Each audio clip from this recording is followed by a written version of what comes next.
በስዕሏ ፊት ስገዱ። ለምን እንሰግዳለን ሲባል ለተቀረጸ ምስል አትስገዱ ብሏል እግዚአብሔር።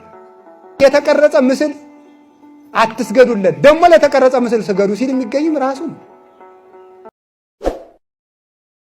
ከፖለቲከኞችም አንዳንድ መከረኛ ሰው አለ፣ ያልተናገረውን ሁሉ ተናገረ የሚባል ማለት ነው። ከድሮ ሰዎችም እንደው አለቃ ገብረሃና ይህን አሉ ይባላል። ዘንድሮ የተነሱ ቀልደኞች የፈጠሩትን ሁሉ ለአለቃ ገብረሃና የሚሰጡ ሰዎች አሉ። እሷም በእውነት ሰው ነበረች፣ ነገር ግን ድቀተ ባህሪ አልነበረባትም፣ ንጽሐ ጠባይም አላደፈባትም።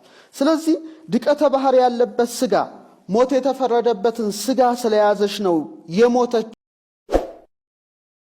እሱን ነብዩ ዳዊት እንደሚነግረን ቀደሰ ማህደሮ ልዑል የልዑል እግዚአብሔር ማደሪያ ነው። ማደሪያውን ማክበር አለበት፣ ማደሪያውን መቀደስ ስላለበት ራሱ እግዚአብሔር ለራሱ ትስብእት ሰው መሆን ሲል ድንግል ማርያምን ከመርገም ንጹህ አደረጋት። ለራሱ ስጋዊ ማለት ኢየሱስ ብቻ በቂ ነው ይላሉ። እኛ አይበቃም ብለናል። የቅዱሳን ምልጃ ያስፈልገው። ድንግል ማርያም መድኃኒት ናት። ምልጃ ጸሎት የሚባለው እኮ አይ የኢየሱስ ማዳን ስለማይበቃ በቅዱሳን ጸሎት እንደግፈው ብለን አይደለም እኮ።